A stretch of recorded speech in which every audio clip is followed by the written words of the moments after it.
من الشیطان الرجیم بسم اللہ الرحمن الرحیم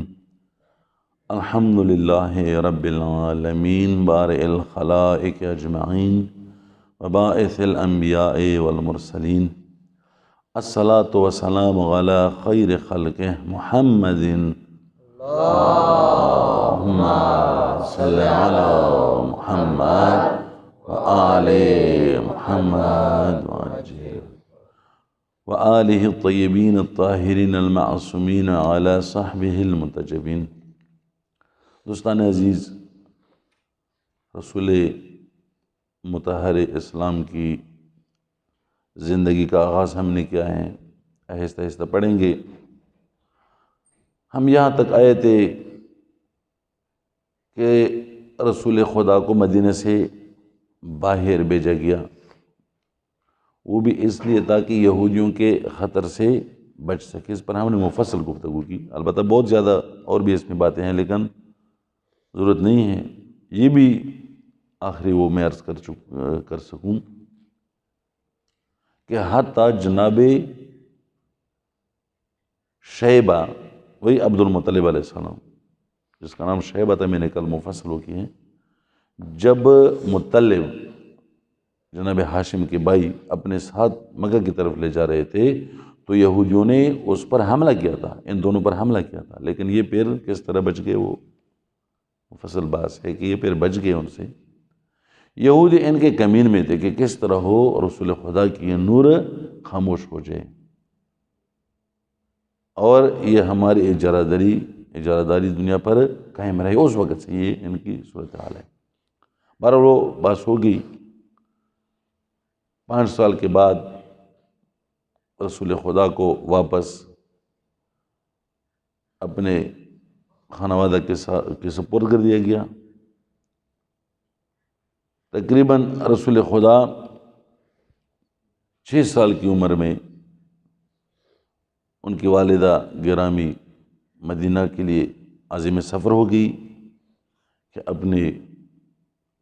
شوہر پدر گرامی رسول خدا کی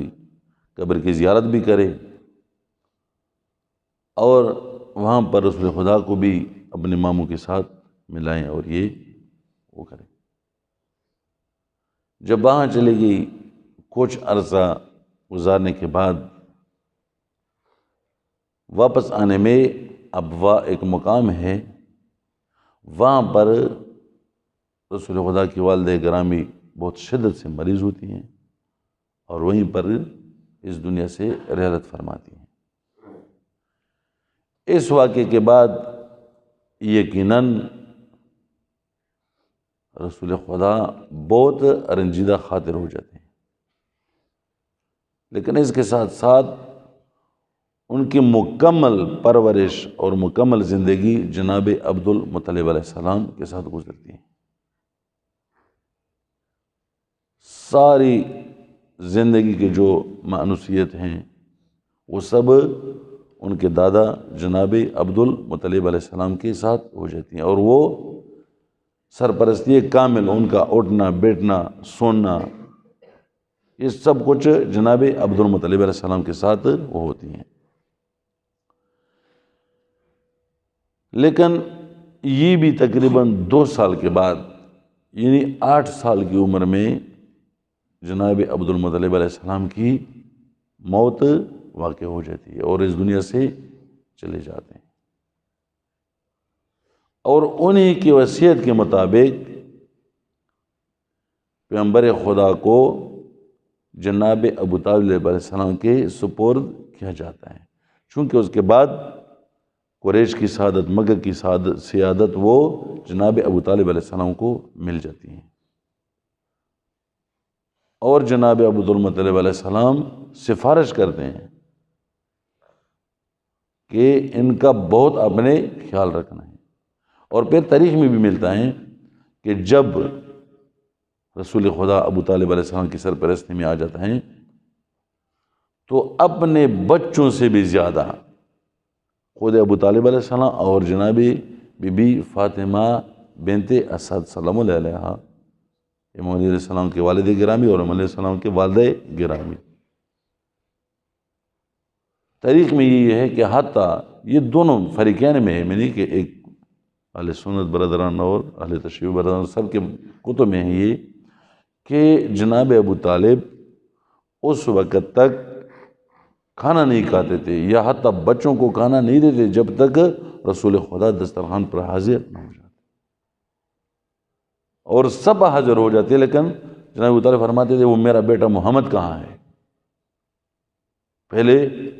ان کو آنے دو تب ہم یہ کھانا کھائیں گے، اتنا ان کو عزیز رکھتے تھے۔ اور خود جناب بی بی فاطمہ بنت اسد سلام اللہ علیہا والدہ گرامی امیر المومنین، وہ حتیٰ اس حد تک کہ اگر کہیں ایسا وقت آتا کہ کھانا کم ہوتا اور تو پہلے رسول خدا کو وہ کھانا کھلاتی تھی، اپنے بچوں کو نہیں کھلاتی۔ اور اس زمن میں بہت سارے رسول خدا کے انہوں نے بھی معجزات دیکھے انہوں نے۔ میں صرف ایک اس کا ذکر کروں واقعہ کا کہ ایک دفعہ جناب ابو طالب گھر سے باہر تشریف لے گئے ہیں، اور جب واپس آتے ہیں تو جناب بی فاطمہ بنت اسد دوڑتی ہوئی ابو طالب صلی اللہ علیہ وسلم کے پاس جاتی ہیں، اے ابو طالب آج میں نے عجیب منظر دیکھا۔ فرمایا کیا دیکھا آپ نے؟ میں نے دیکھ لیا کہ رسول خدا کے لیے یہ کھجور کا جو درخت ہے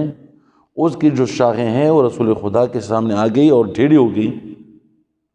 یعنی خود کو پیش کیا درخت کھجور نے کہ آؤ مجھے کھاؤ، اور میں بہت متعجب ہو گئی۔ تو ابو طالب علیہ السلام نے کہا کہ آپ تعجب نہ کریں، اس کی شان کہیں زیادہ ہے ان چیزوں سے، یہ تو ان کے لیے کوئی بات نہیں ہے۔ ایک جملہ اور بھی کہا ستلدین وزیرا، ھذا نبی و ستلدین وزیرا، یہ نبی ہے، یہ نبی اس کا اعلان کیا جائے گا، اور ان قریب آپ بھی اس کے لیے ایک وزیر دنیا میں لائیں گے، آپ کی بطن مبارک سے اسی نبی کا ایک وزیر بھی آئے گا۔ یہ دیکھیں اس وقت بشارت دی تھی۔ اب جو لوگ نہیں سمجھتے یا بغض علی میں اتنے مبتلا ہو گئے کہ جناب ابو طالب علیہ السلام کو نعوذ باللہ کفر کی نسبت دیتے ہیں، وہ اپنا حساب خود لگائیں۔ اور جناب ابو طالب کے جو اشعار ہیں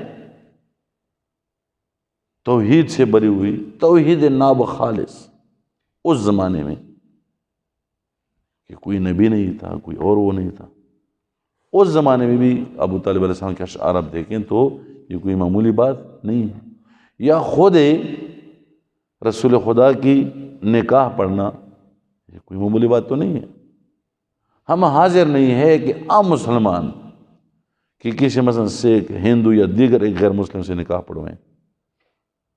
تو خدا یا رسول خدا کیسے حاضر ہیں؟ خدا کیسے یہ پسند کرتے کہ اپنے رسول کے نکاح کسی غیر سے پڑھائے؟ رسول کے نکاحان بھی ایسا ہونا چاہیے کہ جو پاک ہو، جو برگزیدہ ہو خدا کا۔ بہرحال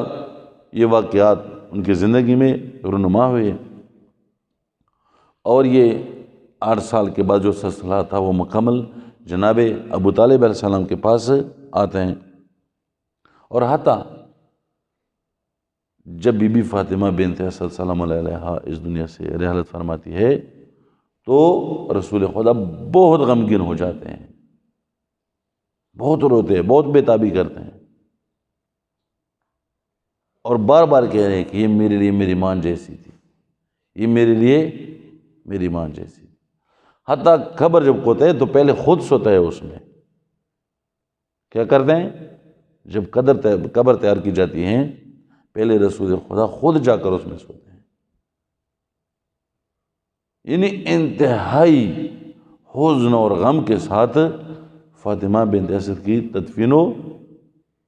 تکفین کی جاتی ہے، اور بار بار کہتے خدایا یہ میرے لیے میرے ماں جیسی تھی، اس نے میری بہت خدمت کی ہے۔ آخر دم تک رسول خدا جناب فاطمہ بنت اسد کو یاد فرماتے تھے۔ یہ جناب عبد المطلب علیہ السلام کی فوتگی کے بعد رسول خدا کی زندگی جب ابو طالب علیہ السلام کی سرپرستی میں آ گئی تو ایک زندگی کا ایک نیا ایک قسم کا باب کھل گیا، چونکہ ابو طالب علیہ السلام رسول خدا کو ایک لہجے کے لیے بھی اپنے آپ سے جدا نہیں کرنا چاہتے تھے، چونکہ یہ سارے واقعات ان کے ذہن میں تھے، سینہ بہ سینہ یہ نقل ہوئے تھے کہ کیسے یہودی ان کو چھوڑنا نہیں چاہتے ہیں، ان کو غزن اور خطرہ پہنچانا چاہتے ہیں، اس لیے وہ ہر جگہ پر رسول خدا کو اپنے ساتھ لے جاتے تھے۔ اور بہت کم عمر میں جب لوگوں کے ساتھ میل جول شروع ہو گیا، ایک نئی زندگی کا آغاز ہو گیا، حتیٰ تجارت کے لیے بھی جب جناب ابو طالب علیہ السلام شام کی طرف حرکت کرتے ہیں تو وہ جو میں نے بتایا راستے میں بحیرۂ راہب کے ساتھ ملاقات ہوتی ہیں، وہ ایسی جگہ پر تھے کہ جہاں پر اکثر یہ قافلے وہاں پر ٹھہرتے تھے اور وہ آتے تھے، ان کو دیکھتے تھے۔ جب رسول خدا کو دیکھ لیا تو اس نے پہچان لیا، جناب ابو طالب کو فرمایا یہ کون ہے؟ اس نے کہا یہ میرا بھتیجا ہے۔ اس نے کہا میں مقدس کتابوں میں نے جو علامات پڑھی ہے آخری نبی کی یہی سب کچھ اس میں ہے، اور اس کو اکیلا وہ کرتے فرماتے ہیں اے ابو طالب فوراً اس کو یہاں سے واپس کرو۔ تصریح کرتے ہیں وہ، لیکن مسیحی ہے، ایک راہب ہیں، وہ کہتے ہیں اے ابو طالب فوراً اس کو واپس کرو، اگر یہود اس کے بارے میں آگاہ ہو گئے تو یہ راستے میں زندہ نہیں چھوڑیں گے، فوراً یہاں سے اس کو واپس کریں تاکہ یہود ان چیزوں سے آگاہ نہ ہو جائے۔ اور پھر اسی طرح ہو گیا، ابو طالب علیہ السلام فوراً اپنے معاملات نمٹاتے ہیں اور اپنے بھتیجے کو واپس مکہ پہنچاتے ہیں۔ آج میرے خیال میں اتنا ہی کافی ہے، انشاءاللہ کل اور بھی پھر آگے بڑھیں گے۔ والسلام علیکم ورحمۃ اللہ وبرکاتہ۔